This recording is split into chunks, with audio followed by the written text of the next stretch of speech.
Hello. All right, so I'm gonna do this the weird way, which is just like my phone is set up in front of my monitor, and I'm gonna show you how I did that. Hopefully it's not too long of a video. Hope you're doing well. Happy 2021. All right. So the second video that I posted I thought was a lot better than the first one, and I'm gonna show you how I did it.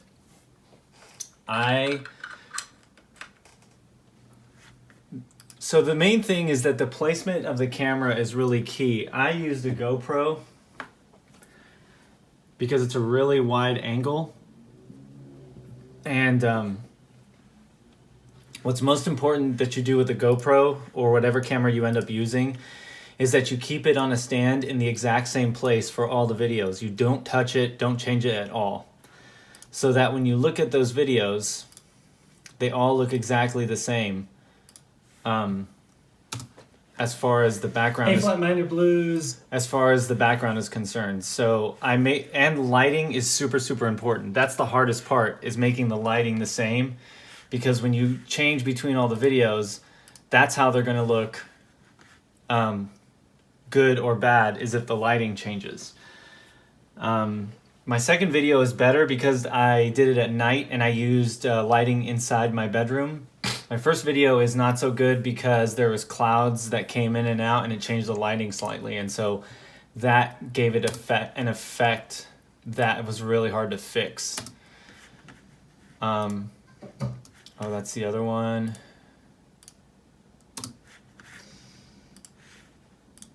So here's the base one. So again, same lighting. And I made sure that I did everything I could to frame myself very carefully so that I wasn't bleeding into the other instruments on the videos. But the background, you want the background to be exactly the same. That's why you need the framing to be totally the same on all of them. And this way I could cut this out in a vertical line right here and have my other video of me on the drums in the middle, and then do a mask as the last step for the keys part. And I think the drumming part is here. Okay. Yeah, so there I am on the drumming part in the back. Same lighting, same setup. Don't move the camera, don't mess with the lighting. Try your best to make it exactly the same. So I'm gonna open Davinci.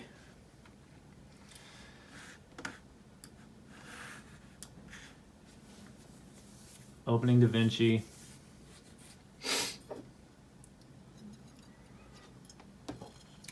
Dos perros. That's the beer. Okay.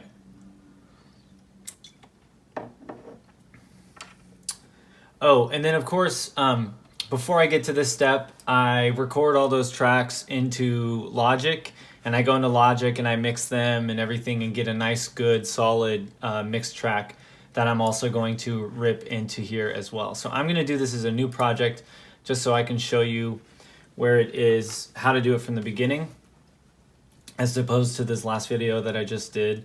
So I'm gonna name it David Example, create, and I'm going into Davinci.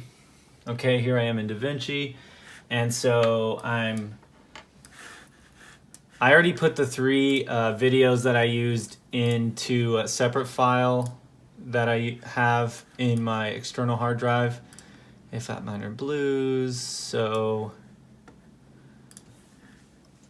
bass, drums, keys, drag it in to my media. I'll change the frame rate, and then also the audio that I bounced from Logic, the MP3. Because that's going to be the best one. So what I did is I'll show you the process that I went through when I made this video. So media pools here, and I put in not really any particular order.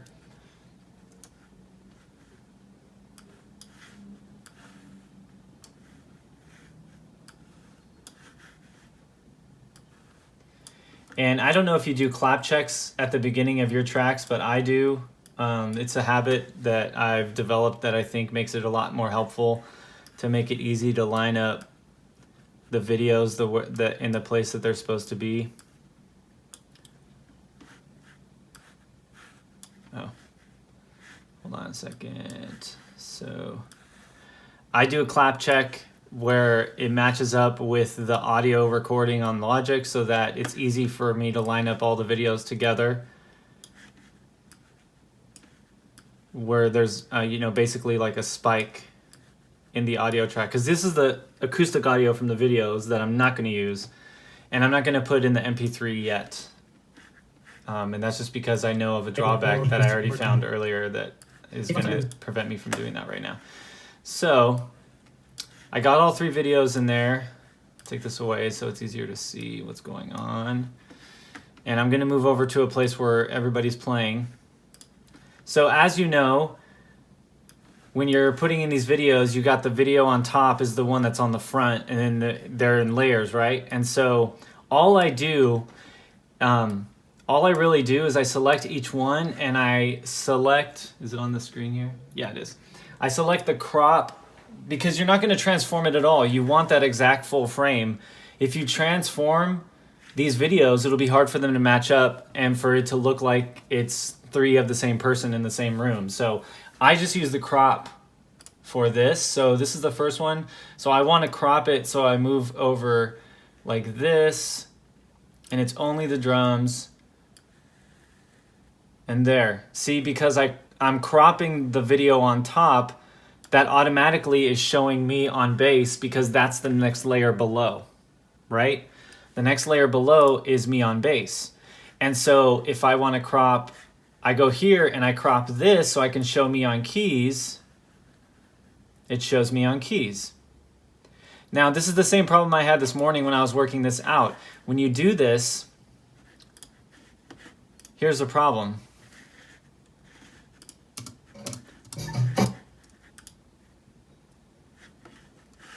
You can see lines.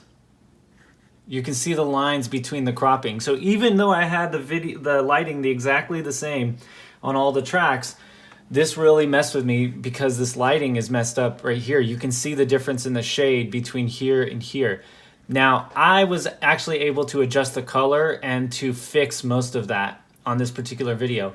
But as you can see right here, I got an issue with my chair and my back coming into the vertical line that is where the drums are. So that's going to create a problem with the whole thing. So I actually learned how to do what's called a masking feature. And I don't really know how to do it more than once. So what I try to do is, I think the way to go is to have 2 of them be just crops, which is the drum video and the bass video. And I'm going to make the keys video the mask, which means that the mask has to go up on top instead of being at the bottom. So I'm going to move them around. Let's see. I'll move the keys up like this. And then I'll just move them all down so that I have room for the audio track later. And they should all still be lined up. Let me double check. I try to zoom in as much as I can so I can line it up as much as oh shoot. All of them are selected. Hold on. Okay. What the heck? Turn the magnet off. The weird thing is that when you zoom in really close, it only moves by these little measures. So you can get it super, super close, but you can't necessarily get it super precise, which kind of annoys me. I feel like there's another way to do it, but I don't know how to do that yet. It's not a huge problem though. It's probably really hard to notice anyway. So now I got the keys on the front and I got the other 2 videos behind. And even though that's all you can see right now, that's not a big deal. So I'm going to show you why. I'm over here and it shows me playing. Oh, look at that stink face. Oh, that's nice. So dirty. Okay, so go over to the color wheel. And let's see. You're going to select this guy right here and the pen tool. And from here, you are going to mark out the area of this video that's on top. You're going to mark it out and show what area of that you want to be at the forefront of the video, and then the rest of the background of that first video is going to go away. And what that'll do is that it'll let the other two videos of the drums and bass come through while only showing a portion of this video on the front. So from here, I try to make it something that, because you have to be careful when there's a lot of movement, and I know that I move a little bit over here as I'm playing keys, and I'm trying to make it look like I'm looking at myself and the other instruments. And so I think the way that I crop this is I actually cropped it right here. Oops, undo. My mouse is really sensitive. It's always moving in and out. Okay, so I'm gonna go like this. And I'm gonna go, I don't think I ever get over to the bass drum, but the bass drum is a good spot as a marker because that never moves. And even if there's a slight difference in color, it's going to be hard to notice it over there because there's different colors happening on the video. I'm going to go up here across my dampening and up past my dampening blanket, and I'm going outside here. So all this is going to be shown through. So I'm marking this, which means all this background from this first video, that as in the top of the layers, right, which is on top, it's going to show through. And that way it's not a straight level, it's not straight edge cut. It's more like a sectional cut. And then the last step for this is that you're going to do left click, what is it, or right click, whatever it is, add alpha output. And then it's going to give you these blue dots, and you're going to drag and connect those blue dots. See? So it brings it all out. So now it's showing all three parts. It took away the background of that video of me playing on the keys. It took away this background so that I could see the other layers that are behind it, and now it shows the crop.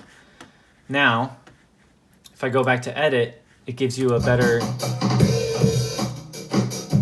And it sounds like shit because I haven't added the audio track yet. So I'm gonna scroll up,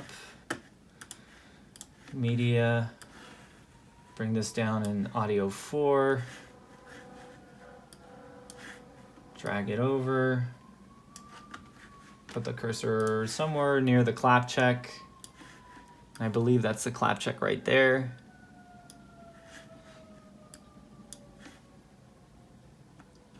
Yep, it's pretty damn close. And I'm gonna solo that track.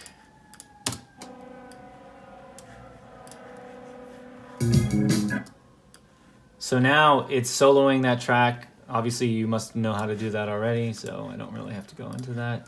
So,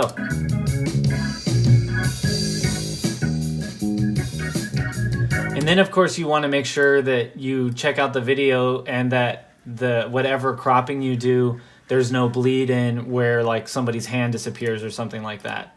So now that's pretty good. I mean, the background is where it's supposed to be and everything looks the way it's supposed to for the most part, but then you got to go and adjust the color. And so what I found is that when I come over here, I don't really need to do much with that, but you can see that this carpet over here is darker. So I'm gonna lighten up the bass track. There's the bass track, and then oh shoot, bring it over here. Okay, cool. So I'm gonna adjust that lighting, and I usually just start with doing messing with some sort of the lighting here. And you can already see a difference there. So it's really just a lot of experimenting with how to adjust the lighting so that they match. And then I'll go over to the drum video and I'll adjust that a little bit. I really don't know all the ins and outs of all these color wheels and stuff like that. It's honestly just a lot of experimenting to see what gets me what I needed to get me. And the video that I sent out, it actually looks a lot better than what I'm doing right here. But I'm just kind of showing you my process of how I got there, because it was just a lot of experimentation and a lot of going back and forth to try to find the right coloring. And also the audio track. I mean, the keyboard track needs to be adjusted a little bit. Oh, that one actually came out pretty good. Oh, damn. See, it's really hard for you to see the difference there. Another thing you can do, though, when you see that seam right there, is to give it a little bit of some blur, some fuzz. So I believe it's over here. And I will come over to the drum video.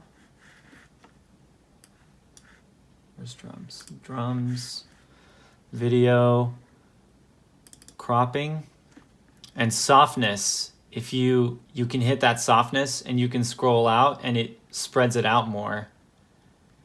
Or you can bring it in and it brings it in more. So it adjusts the softness as it's sort of like a blurred technique on the outside edges of the crop. That's pretty damn close. Yeah, I think that's pretty damn close to what I did earlier.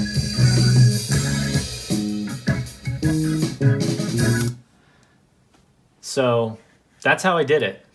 There is one other little thing that I did where you might have noticed that in the video.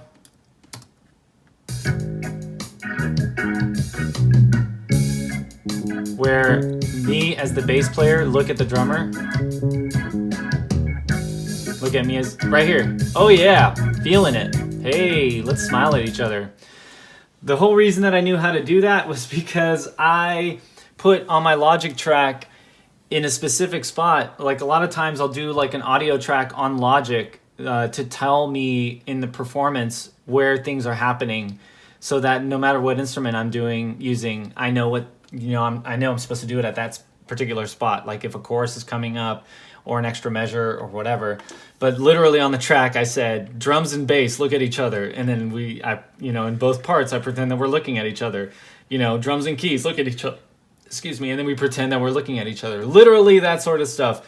Just so I have a way, because as I'm listening to the track, the metronome and, the click and the accompaniment, that's how it worked. The other thing that I noticed is that you got to be careful about where your cables are. I made sure that all the cables were on the outside, so that they don't bleed over here. Because if I had this bass instrument cable coming through here, it would disappear right here where the drum video is showing, because the crop goes all the way down here between these two videos.